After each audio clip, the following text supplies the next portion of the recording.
اب رہا یہ نعرہ کہ بے گناہ بے خطا معاویہ معاویہ رضی اللہ تعالیٰ عنہ، تو یہ میرے بھائیو اہل سنت کے بنیادی عقائد کے 100% خلاف ہے۔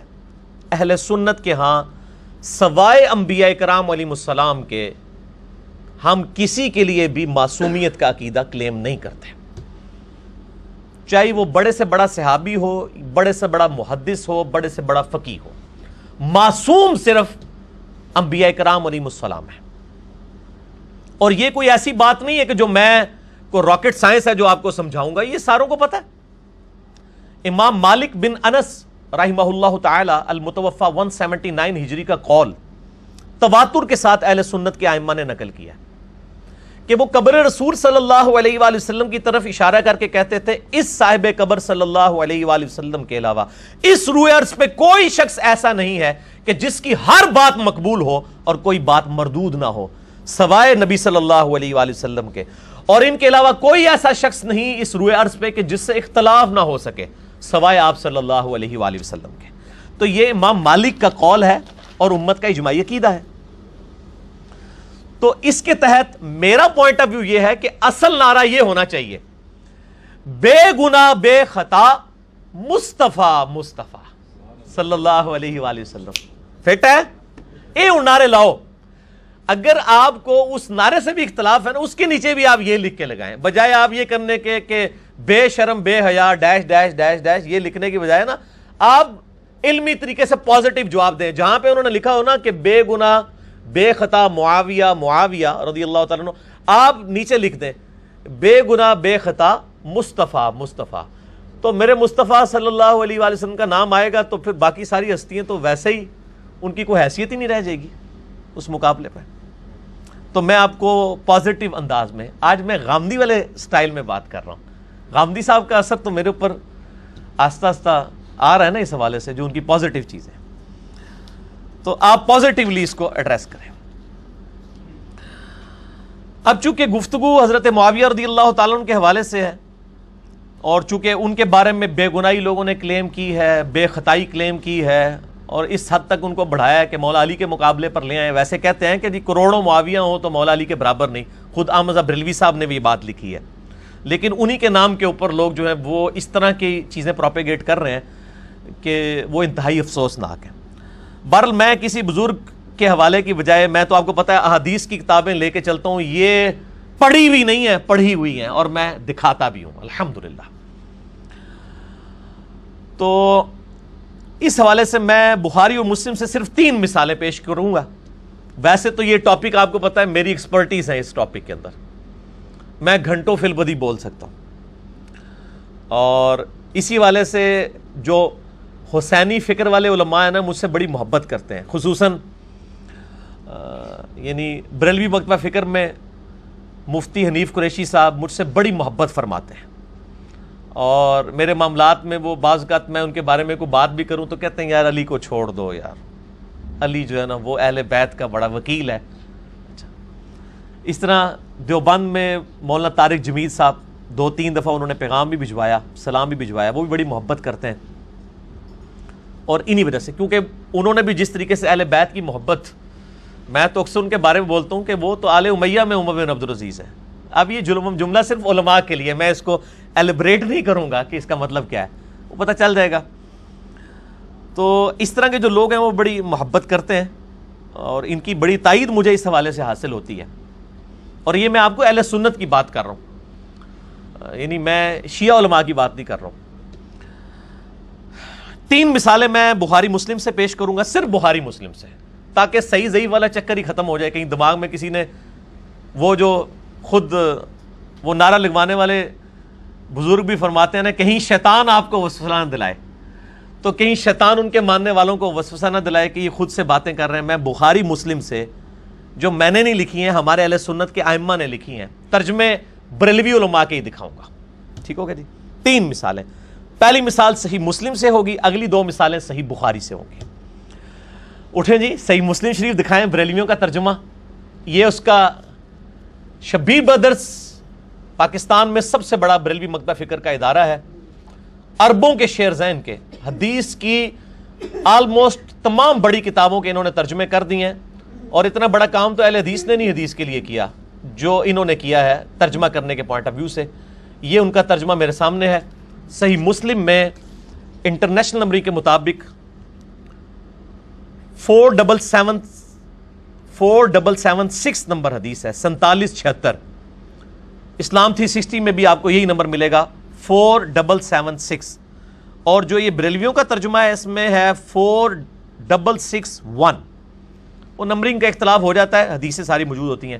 یہ ایچ ڈی کیمرے میں جی ان کو دکھا بھی دیں اوریجنل بریلویوں کا اپنا ترجمہ. جو میں حدیث بیان کر رہا ہوں یہ بہت کریٹیکل حدیث ہے, میں مطلب اس کو اسی لیے ایچ ڈی کیمرے میں دکھا رہا ہوں. میں نے اگر پڑھی تو لوگ کہیں گے پتہ نہیں یہ خود سے ہی بنا کے پڑھ رہا ہے, یہ کیسے ہو سکتا ہے کہ یہ لکھا ہوا ہو. تو بریلویوں کا ترجمہ ہے, میں اسی سے دیکھ کے پڑھوں گا. چونکہ میں اسپیسیفکلی ایک بریلوی جماعت کی طرف سے یہ ایشو اٹھایا گیا تو میں ان کو ان کا ترجمہ ہی دکھانے لگا ہوں. صحیح مسلم کے اندر کتاب الامارہ چیپٹر میں حضرت عبداللہ بن عمر بن عاص رضی اللہ تعالیٰ عنہ نے خانہ کعبہ شریف کے ساتھ ٹیک لگائے ہوئے بیٹھے تھے سائے میں. تو انہوں نے اطاعت امیر کے حوالے سے نبی علیہ السلام کے کچھ فرامین ارشاد فرمائے کہ امیر کی اطاعت کرو اور جس کی بیعت کر لو اس کے پیچھے چلو. تو ایک تابعی جو ہیں جن کا نام ہے عبد الرحمن بن عبد رب کعبہ, وہ جب یہ ساری باتیں سن رہے تھے تو وہ عبداللہ بن عمر بن عاص کے قریب آئے. انہوں نے کہا کہ یہ جو آپ ہمیں اطاعت امیر کے اوپر لیکچر دے رہے ہیں, کیا یہ ساری باتیں آپ نے نبی علیہ السلام سے خود سنی ہیں؟ تو انہوں نے کہا, اپنے دونوں کانوں اور دل کی طرف اشارہ کیا اور کہا کہ میرے دونوں کانوں نے آپ کی زبانی یہ بات سنی اور میرے دل نے محفوظ کیا. اس کے جواب میں وہ تابعی کہتا ہے کہ آپ کا چچا زاد بھائی معاویہ ابن ابی سفیان رضی اللہ تعالیٰ عنہ, جو اس وقت ہمارا یعنی حکمران تھا ان کا, وہ تو ہمیں یہ حکم دیتے ہیں کہ ہم ناجائز طور پر دوسروں کا مال کھائیں اور لوگوں کو ناحق قتل کریں, جبکہ اللہ تعالیٰ سورۃ النساء میں ارشاد فرماتا ہے 29 نمبر آیت اس تابعی نے پڑھ کے صحابی کو سنائی کہ اللہ ہمیں کیا کہہ رہا ہے اور آپ ہمیں کیا کہہ رہے ہیں. اعوذ باللہ من الشیطان الرجیم, بسم اللہ الرحمن الرحیم. یا ایھا الذین آمنوا لا تأکلوا اموالکم بینکم بالباطل الا ان تکونوا تجارۃ عن تراض منکم ولا تقتلوا انفسکم ان اللہ کان بکم رحیما. کہ اے اہل ایمان, ایک دوسرے کا مال ناحق طریقے سے مت کھاؤ, البتہ تجارت کے پوائنٹ آف ویو سے اگر کوئی کاروبار کرتے وہ جائز ہے, اور ایک دوسرے کو ناحق قتل مت کرو, بے شک اللہ تعالیٰ تمہارے لیے رحیم ہے. تو انہوں نے کہا اللہ تو کہہ رہا ہے کہ حرام خوری نہیں کرنی, ناحق قتل نہیں کرنا, اور ہمارے امیر جو اس وقت ہیں وہ ہمیں حرام خوری بھی کروا رہے ہیں اور ناحق قتل بھی کروا رہے ہیں. اب کتنے سخت الفاظ ہیں. یہ صحیح مسلم شریف ہے میرے بھائی, یہ اصول الکافی نہیں ہے شیعہ کی. اب یہ بات سن کے عبداللہ بن عمر بن عاص, چونکہ منصف مزاج آدمی تھے, آج کا کوئی بندہ ہوتا تو شاید وہ کلاشنکوف نکال لیتا, تو صحابہ کا گستاخ, لیکن وہ نبی کی تربیت یافتہ تھے. انہوں نے اپنا سر جھکا لیا, جنہوں پنجابی کہتے ہیں سوچ ہی پائے گی کہ میں ان کے جواب دیا. تھوڑی دیر بعد انہوں نے سر اٹھایا اور سر اٹھا کے انہوں نے کہا اطیعہ فی طاعت اللہ وعصہ فی معصیت اللہ عز وجل. معاویہ کی اطاعت کرو اللہ کی اطاعت کے کاموں کے اندر, اور جس جگہ وہ اللہ کی نافرمانی کے کام تمہیں بتائے تم اس کی نافرمانی شروع کرو. بالکل سمپل بات ہے, جو بخاری مسلم میں حدیث ہے مولا علی علیہ السلام سے کہ نبی صلی اللہ علیہ وآلہ وسلم نے فرمایا کہ مخلوق کی اطاعت جو ہے وہ خالق کی اطاعت کے اندر اندر ہے, خالق کی معصیت کے اندر مخلوق کی کوئی اطاعت نہیں ہے. یہ پہلی مثال تھی میرے بھائیوں. دوسری مثال صحیح بخاری میں ہے انٹرنیشنل نمبر کے مطابق 4108, اور یہ ہے غزوہ خندق والے کتاب المغازی چیپٹر میں. یہ بھی بخاری میں بریلویوں کا شبیہ بدرز ہی دکھانے لگا ہوں. یہ فرنٹ پیج ہے بخاری شریف کا,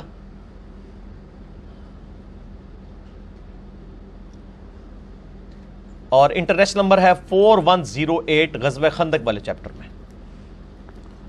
پہلے یہ حدیث ان کو دکھا دیں یہ انڈر لائن کیا ہوا یہ والا صفحے کا آخری اور اگلے صفحے کا بھی کچھ حصہ آئے گا اس میں، یہ ان کو کور کرتے ہیں۔ یہ چونکہ بخاری شریف جو ہے وہ کنٹینیوس نمبرنگ کے اوپر نہیں ہے، ہر جلد میں نئے نمبر شروع ہوتے ہیں، لہٰذا نمبر اس کا کافی ڈفرنس ہے۔ انٹرنیشنل نمبر تو ہے 4108، لیکن اس میں نمبر آ رہا ہے 1283، کیونکہ پہلی جلد جو ہے وہ اس میں آلموسٹ 3000 حدیثیں ہیں، پھر اگلی جلد 1 سے شروع ہوئی ہے۔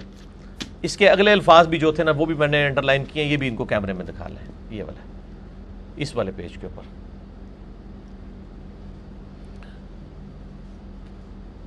4108 صحیح بخاری میں کتاب المغازی چیپٹر میں عبداللہ بن عمر رضی اللہ تعالیٰ عنہ کی رائے، پہلے آپ نے سنی ہے عبداللہ بن عمر بن عاص کی رائے، اب سنیں عبداللہ بن عمر رضی اللہ تعالیٰ عنہ کی رائے۔ تحکیم کے واقعے کے بعد جب حضرت معاویہ رضی اللہ تعالیٰ عنہ مدینہ شریف آئے، اس زمانے میں یعنی ایک رائے یہ بھی سامنے آئی تھی کہ حضرت علی اور حضرت معاویہ دونوں پوسٹ چھوڑ دیں اور عبداللہ بن عمر کو خلیفہ چن لیا جائے، یہی ابن حجر اسقلانی نے بھی لکھا ہے۔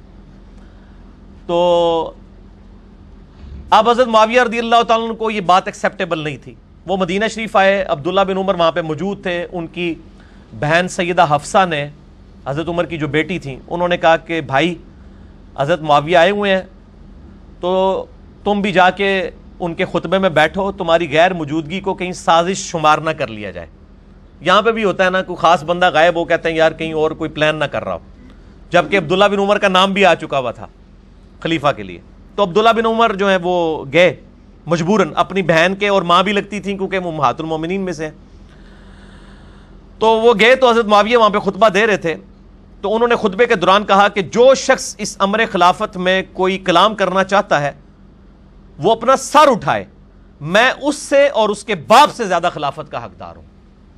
عبداللہ بن عمر کا باپ کون ہے؟ حضرت عمر، جنہوں نے رومن اور پرشین امپائر گرائی ہوئی ہے، جن کی وجہ سے حضرت معاویہ رضی اللہ تعالیٰ عنہ آج شام میں بیٹھے ہوئے ہیں، اور وہ جذبات میں یہ کہہ رہے ہیں کہ میں عبداللہ بن عمر اور اس کے باپ سے زیادہ خلافت کا حقدار ہوں۔ اب میں اس پہ کامنٹس نہیں کروں گا، آج میں کامنٹ سے گریز کر رہا ہوں۔ اب عبداللہ بن عمر خاموش رہے تو بعد میں حبیب بن مسلمہ تابعی جو ہیں انہوں نے کہا کہ عبداللہ بن عمر آپ نے اسی وقت معاویہ کو جواب کیوں نہیں دیا اس بھری مجلس میں؟ اس سے یہ بات پتہ چلی کہ سب کو پتہ چل رہا تھا کہ کنایا عبداللہ بن عمر کی طرف ہو رہا ہے۔ تو عبداللہ بن عمر نے کیا فرمایا؟ انہوں نے کہا میں نے ارادہ کیا کہ اپنا گوٹ کھولوں، جیسے احتبا کر کے دونوں گھٹنوں کو ایسے لے کے بیٹھے ہوئے تھے، کہتے میں نے ارادہ تو کیا کہ میں یہ کھولوں اور میں اسی وقت معاویہ کو جواب دوں کہ تجھ سے زیادہ خلافت کا حقدار وہ ہے جو شخص اسلام میں تجھ سے اور تیرے باپ سے جنگ کر چکا ہے، یعنی تم دونوں باپ بیٹا کافر تھے اور اسلام کی طرف سے ہم لوگ جنگ کرتے رہے، حضرت عمر اور حضرت عبداللہ بن عمر، یا یہ حضرت علی کی طرف اشارہ ہے ان کا کہ حضرت علی تم سے لڑتے رہے جبکہ تم کافر تھے باپ بیٹا اور ہم لوگ مسلمان تھے۔ اور غزوہ خندق کے چیپٹر میں یہ حدیث لانے کا مقصد یہی ہے کہ عبداللہ بن عمر غزوہ خندق سے پہلے کے مسلمان ہیں۔ امام بخاری نے یہ مسئلہ نکالنا چاہا لیکن ساتھ کتنے اور مسائل بھی نکل گئے۔ کہتے ہیں میں نے ارادہ کیا کہ میں کہوں کہ جس شخص نے تجھ سے اور تیرے باپ سے جبکہ تم لوگ کافر تھے اسلام کی حالت میں جنگ کی ہے وہ خلافت کے حق زیادہ دار ہیں کہ تم ہو زیادہ۔ پھر مجھے خوف ہوا کہ کوئی ایسی بات نہ کہہ دوں جو لوگوں میں تفریق اور خون ریزی کا سبب بن جائے اور میری بات کا وہ مطلب لے لیا جائے جو میری مراد نہ ہو، کہ بھئی یہ نہ ہو کہ کوئی اور ایشو کھڑا ہو جائے۔ اب میں اس پہ بھی کامنٹس نہیں کرنا چاہتا کہ اس وقت جب کوئی حق کے لیے آواز بلند کرتا تھا تو آل امیہ کے لوگ اس کے ساتھ کیا سلوک کرتے تھے۔ پھر وہ کہتے ہیں کہ میں نے جنت کی نعمتوں کو یاد کرنا شروع کر دیا کہ دنیا میں کوئی پوسٹ نہ بھی ملے تو کیا ہوا، آخرت تو میرے لیے۔ اسی پہ میں بولا کرتا ہوں کہ ابن عمر اور ابن علی میں بڑا فرق ہے۔ عبداللہ بن عمر کی پیسو نیچر تھی، بیک فٹ پہ چلے گئے۔ ابن حسین جو ابن علی تھے، حسین ابن علی، وہ ایکٹیو نیچر کے تھے، ٹھیک ہے، وہ فرنٹ سے لیڈ کرنے والے تھے، اس لیے وہ بیک فٹ پہ نہیں گئے، یہ بیک فٹ پہ چلے گئے، لیکن دل پہ برا بھی انہوں نے مانا اور اپنی اظہار بھی کر دیا۔ یعنی وہ یہ انٹروورٹ تھے، وہ ایکسٹروورٹ تھے حسین ابن علی، اور یہ عبداللہ بن عمر انٹروورٹس. یہ اب سائیکالوجی کی اور ٹرمز ہیں جن کو آتی ہیں ان کو ہی پتا ہوگا کہ میں کیا بول رہا ہوں. میں جنت کی نعمتوں کو یاد کیا. اب حبیب بن مسلمہ کہتے ہیں کہ عبداللہ بن عمر نے خاموشی اختیار کر کے اپنی عزت بھی بچا لی اور اپنی جان بھی بچا لی. انہوں نے بھی آگے سے یہ بات کی ہے. یعنی ان کو پتا تھا کہ جو شخص بولے تو علمی اختلاف سننا یہ بہت حوصلے کا کام ہے. ہر بندے کے اندر یہ حوصلہ نہیں ہے. اچھا، 2 مثالیں ہوئی. تیسری مثال بھی صحیح بخاری سے ہے. کتاب التفسیر چیپٹر میں انٹرنیشنل نمبر کے مطابق ہے 4827. سورۃ الاحقاف کی آیت نمبر 17 کی تفسیر میں امام بخاری لے کے ہیں 4827. اور بریلویوں کا جو یہ دوسری جلد میں بخاری میں نمبر ہے 1948. یہ ذرا دکھا دیں. لیفٹ والے پیج کا آخری حصہ اور رائٹ والے کا اوپر والا، ایک ہی بار میں دونوں کو کور کرتے ہیں.